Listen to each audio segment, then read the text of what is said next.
Halo, mau tahu kondisi ekonomi dan APBN 2023 tapi nggak mau repot-repot baca? Sini.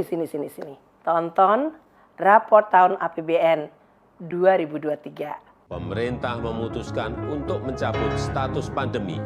Indonesia's 2023 chairmanship. Despite the 2023 economy looking pretty shaky with high inflation, the Federal Reserve raising rates.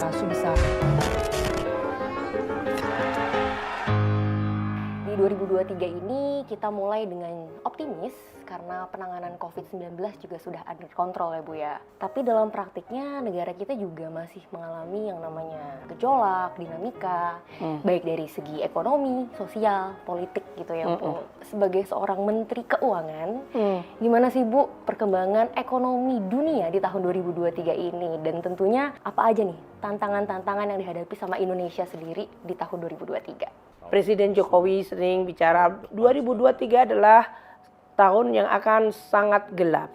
Itu karena beliau mengquote dari IMF yang mengatakan tahun 2023 dunia mungkin akan masuk resesi. Karena banyak negara-negara maju, Amerika, Eropa, Jepang, mereka dalam situasi ekonomi yang tidak baik. Dan negara-negara maju yang mempengaruhi ekspor kita, termasuk RRT yang mengalami kondisi ekonomi struktural di dalam negerinya, semuanya dalam kondisi melemah. Kita juga lihat situasi dan suasana global itu tidak begitu menguntungkan. Dampak dari suasana global, disrupsi dari geopolitik, merembet ke dalam negeri, dan APBN sebagai instrumen penting pun juga tidak immune terhadap itu. That is ASEAN Matters, epicentrum of growth. Kita menjadi keketuaan ASEAN dalam suasana fragmentasi global yang belum selesai. Perang Ukraina masih ada, perang Palestina dengan Israel malah makin meningkat, dan berhubungan dengan fragmentasi global Amerika, RRT, Rusia, semuanya menginginkan ASEAN itu masuk di dalam bloknya mereka. Indonesia sebagai negara besar, sebagai suatu jembatan yang jujur, yang selalu netral, mampu menjadi jembatan dalam berkomunikasi, itu a truly asset untuk dunia. And then di dalam negeri, kita sendiri, Karissa, kita 2023 itu is a humbling experience. Tahun 2023 kita mengalami banyak kasus-kasus di Direktorat Jenderal Pajak, Bea dan Cukai, yang membuat kita semuanya tersentak. Masyarakat, saya memahami, marah, kecewa, dan kita harus mengoreksi.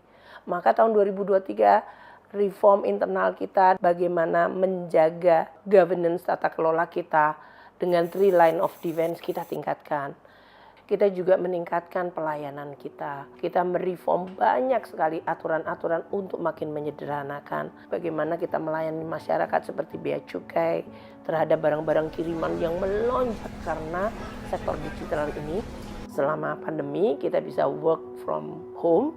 Kita sekarang membuat work from anywhere, tapi tidak boleh compromise mengenai keselamatan dari data kita. Kita juga dari sisi pembiayaan. Pengelolaan utang kita menghadapi suatu tantangan karena tadi higher for longer dan volatilitas market. Terakhir, saya juga melihat Kemenq itu banyak sekali melakukan reform yang barangkali tidak dilihat.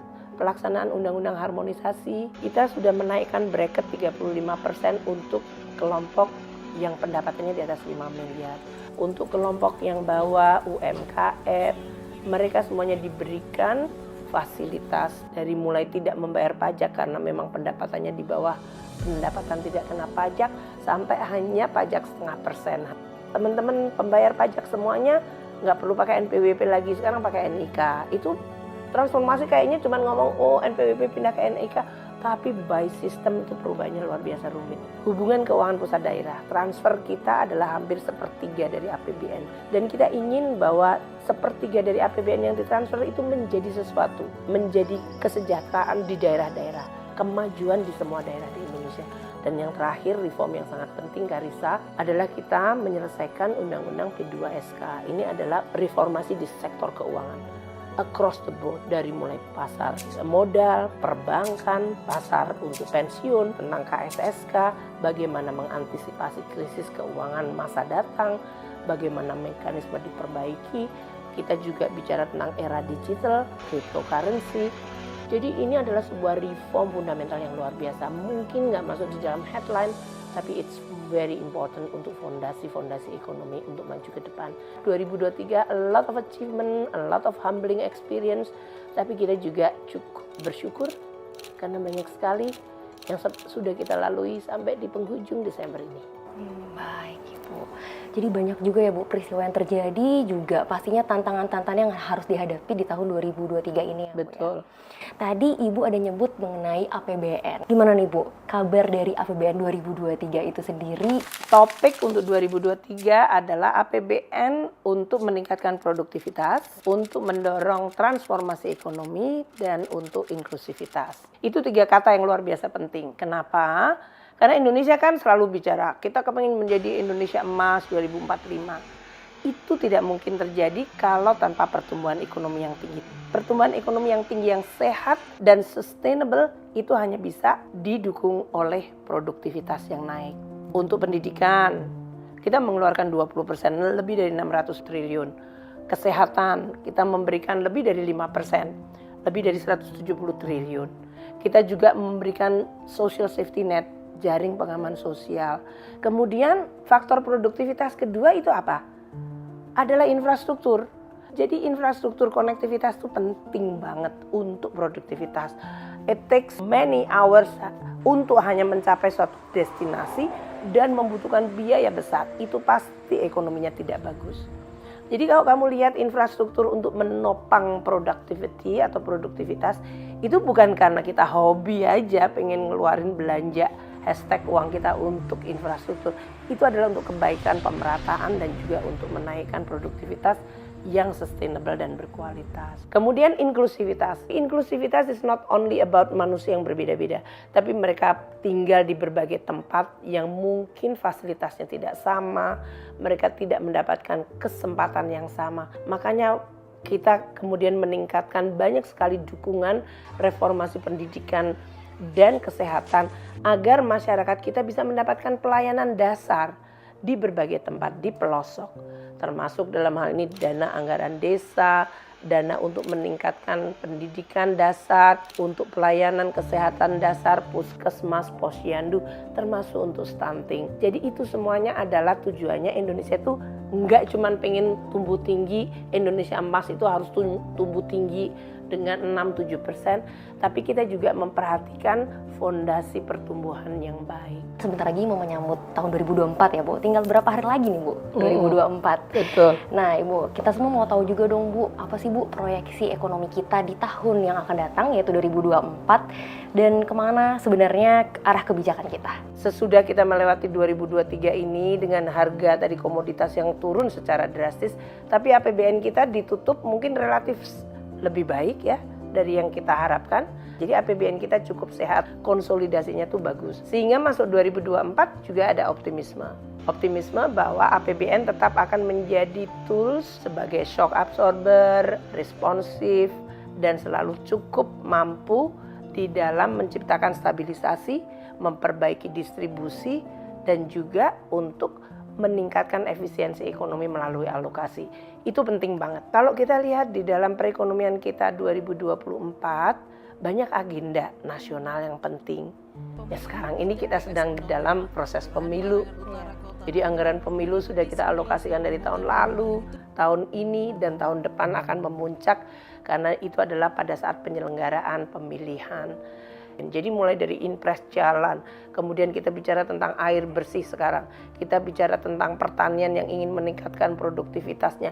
Semuanya itu kebutuhan APBN-nya sangat nyata. Kita juga masih punya beberapa proyek-proyek tertentu seperti IKN. Banyak sekali investasi di dalam APBN untuk pembangunan infrastruktur dasar dan pembangunan kompleks pemerintahan di sana. Pasti tahun 2024 akan diakselerasikan. Dan tahun 2024 kita tetap harus waspada. Yang seperti saya sampaikan tadi, geopolitik masih belum selesai. Dunia masih dihadapkan pada fragmentasi yang luar biasa. Jadi kita jangan terkejut karena kita tahu shock itu selalu datangnya tidak pernah direncanakan. Jadi kita nggak boleh mengasumsikan hidup itu nggak akan ada kejutan. Pasti ada kejutan dan kejutan itu bisa positif, bisa negatif. Baik Ibu, Apakah Ibu ada harapan ataupun pesan khusus untuk seluruh rekan-rekan yang ada di jajaran Kementerian Keuangan? Harapan saya untuk Kementerian Keuangan, teman-teman Kemenku udah bekerja luar biasa keras. Kita punya banyak sekali kerendahan hati karena kita tahu kita belum sempurna, masih jauh dari sempurna. Nilai-nilai kita di Kementerian Keuangan untuk kita terus profesional, meningkatkan integritas, sinergi, dan meningkatkan pelayanan, dan juga untuk mencapai kesempurnaan untuk kita semua secara individu, saya sebagai menteri, Anda semuanya sebagai jajaran, coba kita melakukan refleksi, have we done enough gitu, have we done best enough gitu, karena tantangan berubah terus Karissa. Jangan pernah merasa jumawa ya, itu membuat kita menjadi orang yang tidak punya humility, kita tidak punya kepekaan, dan yang paling penting kewaspadaan untuk lihat bahwa shock itu berubah. Jadi itu harapan saya. Baik Ibu, karena tadi Ibu Menteri yang sudah membuka konten rapor APBN tahun 2023 ini. Ambil alih kamu ya? Iya Bu. Izin Bu, boleh sekaligus untuk menutup konten rapor tahunan APBN 2023 ini Bu. Terima kasih sudah menyaksikan rapor ekonomi dan APBN 2023. Ayo kita terus mengikuti perkembangan kondisi keuangan negara kita dan juga perekonomian di website dan media sosial Kementerian Keuangan. Dan jangan lupa follow ya.